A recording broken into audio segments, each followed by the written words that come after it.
What does it mean to you to lead a team?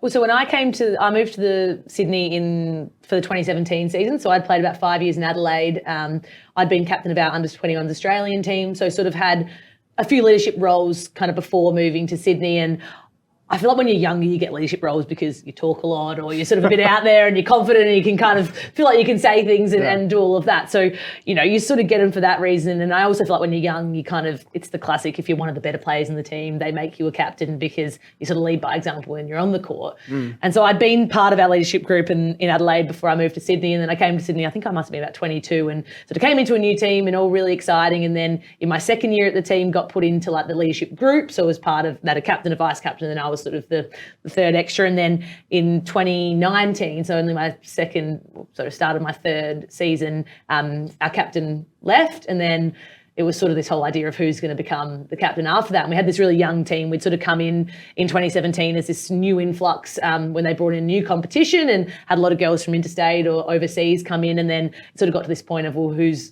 going to take on that role? And our coach ended up just putting it to a vote of who in the team wanted who they wanted to be the captain. Oh, so the team selected. Yeah, team selected it. So I guess because there probably wasn't a real obvious choice because, again, we were all quite young. There probably wasn't someone that had been that vice captain for a long time, and so it was a natural progression. So I ended up getting voted just as sole captain in that 2019 season, and for me that was a bit of a shock. I kind of didn't expect, especially only my third season at a new club and still only being relatively young.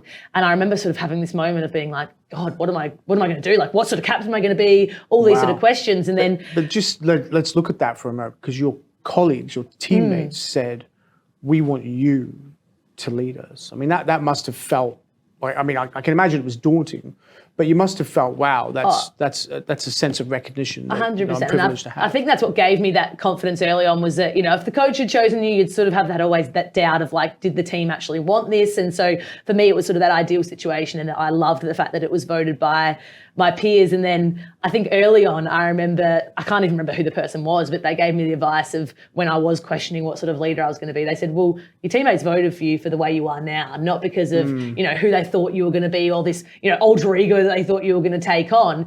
And while obviously there were a lot of areas I needed to grow in and there were skills I needed to develop, it was sort of that idea of just being true to who you are at your core.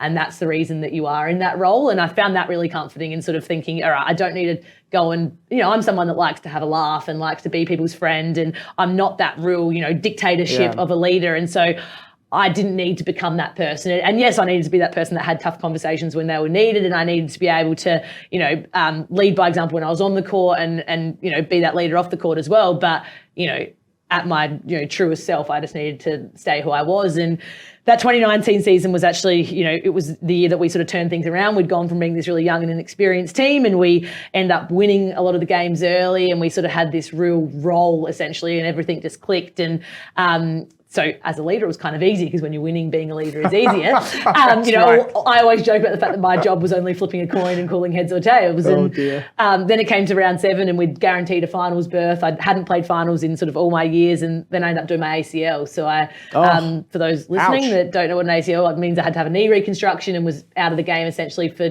12 months. And that for me was this real how do I now be a leader when I'm actually not on the court? Because that's sort of how I'd prided myself, the way that I'd played. I, threw myself at everything, always gave 100%. And while I was developing those leadership skills from an off-court perspective, that was definitely where I needed the most growth. And, it's that kind of cliche of everything happens for a reason. And I truly believe that injury kind of made me become a better leader, because for starters, it made me get me through my injury better, because I knew, straight away, even after it happened, I was like, all right, I'm out for the season, going to be 12 months recovery, but I've got a job to do because I'm the captain of this team, and I need to get us into the finals, and I need to get us to win a grand final. So it gave me that distraction away from, my rehab and kind of feeling sorry for myself.